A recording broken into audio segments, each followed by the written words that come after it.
The Brentwood gates were locked. For decades, that estate was this center of Hollywood power, but also purpose. A home for people who spent their lives fighting for social justice. Yeah, the world was always waiting for their next big film, their next big cause. But then on a quiet Sunday afternoon, that silence just shattered. An alarm was raised, and a legendary director's life, his own life, became the scene of a tragedy you just can't imagine. And just like that, the world stopped watching the red carpet and started watching the courthouse. The cameras flashed, the shock poured in, and today, that private devastation became, well, the heaviest possible legal action, a capital murder charge, filed against their own son. Welcome to StarScope Report. We uncover Hollywood drama, music industry shakeups, and viral influencer scandals. From red carpet surprises to social media controversies, we dive deep into the stories behind the fame. And today, our mission is laser-focused. We have to understand the shocking gravity of the charges filed today, December 17th, against Nick Reiner for the deaths of his famous parents, Rob and Michele Reiner. And we need to break down the aggressive mental health defense strategy that is already well underway. Okay, so let's start at the top. The victims themselves. You can't grasp the magnitude of this without knowing who they were. It's so true. Rob Reiner, 78 years old. I mean, he was a legend, an Emmy-winning actor, the director of movies that they define generations. The Princess Bride, When Harry Met Sally. And beyond the movies, he was this huge political activist. He even received the UCLA medal for his public service. He was a giant. And his wife, Michele Singer Reiner, 70, she was just as influential, an acclaimed photographer and Emmy-nominated producer. A huge advocate. She shot the famous cover for The Art of the Deal, but was also a massive figure in, LGBTQ plus rights and childhood advocacy. They were known globally for fighting for the marginalized. And that contrast between that public fight for empathy and the private horror they must have endured, it's just devastating. The timeline of the discovery is absolutely chilling. It all started last Sunday, December 14th. A massage therapist shows up for an appointment at their Brentwood home. And can't get in. Can't get in. So that leads to their daughter, Romy Reiner, who lives nearby, showing up with her roommate around 3:40 in the afternoon. And this is the part that just breaks your heart. Romy goes inside, finds her father, Rob, dead from stab wounds, and just flees the house. She was in anguish. Sources say she was so overcome she didn't even realize her mother, Michele, had also been murdered inside. Not until the paramedics arrived. Can you imagine? Yeah. To find out about your mother from a paramedic because you were in that much shock? It's unimaginable, and authorities suggested they had been dead for some hours, so probably since late Saturday or early Sunday. And that leads to the night before. This deep tragedy seems to have been preceded by, well, friction. Right. Reports put their son, Nick Reiner, who's 32, at a big Christmas party. Conan O'Brien's party. And eyewitnesses told People magazine insiders that Nick was freaking everyone out, acting crazy, kept asking people if they were famous. He reportedly got into some kind of tiff with comedian Bill Hader, and then a very loud argument with his parents. Loud enough that, according to TMZ and the LA Times, it caused Rob and Michele to leave the party early. But we have to be careful here because a source close to the family disputed how severe that argument was. They said the Reiners were, and this is a quote, accustomed to working through Nick's problems together. And that really speaks to the long, long history here. Nick struggles with addiction and severe mental health issues. I mean, they started when he was just a kid, rehab at 14. Yeah, we're talking about him cycling in and out of rehab over a dozen times, periods of homelessness. His parents really, really tried everything. It was so public. Rob even directed that 2016 film, Being Charlie, which was semi-autobiographical, based on Nick's battle. He even called making it a bonding experience. That just makes this outcome so much more tragic. They took that private pain, they put it on screen to try and understand him and help. And Nick, who was staying in a guest house on the property at the time, was arrested about 6 hours after the discovery near the USC campus. But the personal tragedy is only half the story. The legal system just upped the ante, making this one of the most high-stakes cases Hollywood has ever seen. So, could Nick Reiner really face the death penalty? That's the question. And that brings us to the legal hammer falling.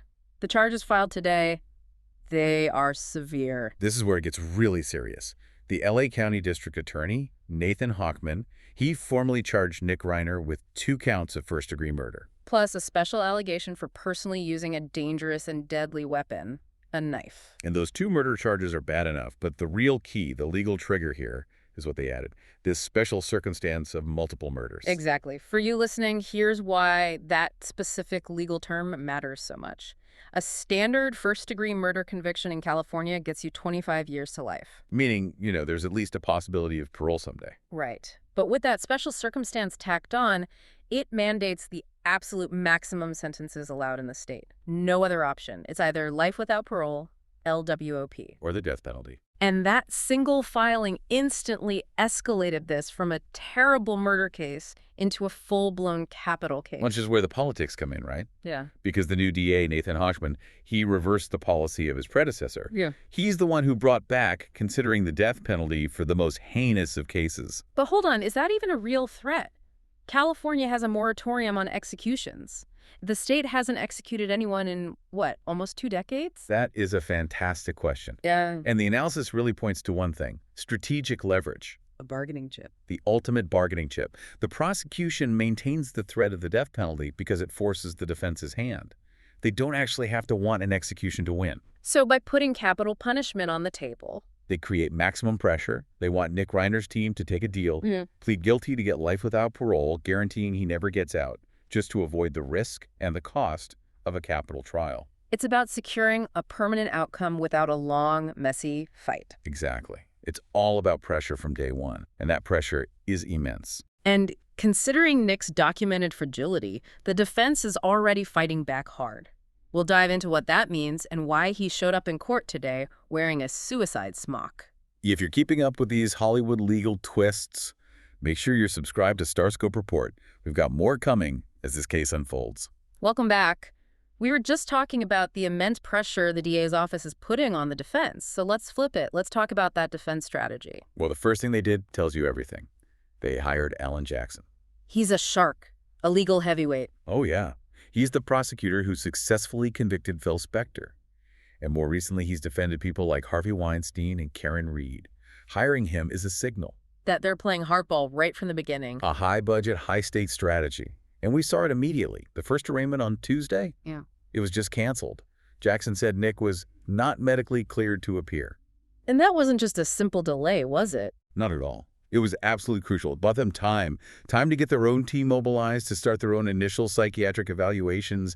It let them frame the entire narrative around Nick's mental state before a single plea was even entered. So when Nick Reiner finally did appear in court today, the scene, it spoke volumes. He was described as just staring blankly. He was in shackles and a blue sleeveless vest. And that blue vest is the critical, heartbreaking detail. Multiple sources have confirmed that was a suicide prevention smock. So this isn't a choice. It's not clothing. No. It's formal documentation from the LA County Jail.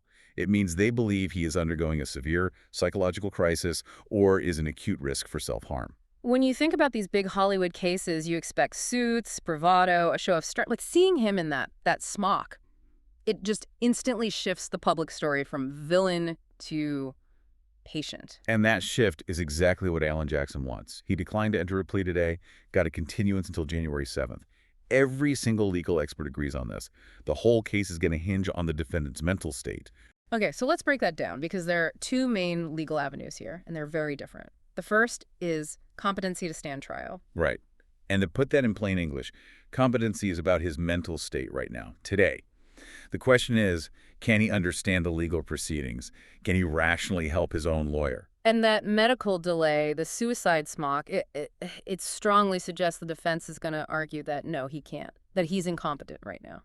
And if a judge agrees, the whole criminal case just stops. It halts. He'd be sent for treatment to restore competency, which could take months, even years. It's a huge delay tactic. And the second, more long-term strategy. That would be the insanity defense. Not guilty by reason of insanity, or NGI. And that one looks at his mental state at the time of the crime. So the goal there is to argue that because of some mental disease or defect, he was incapable of knowing right from wrong. Exactly.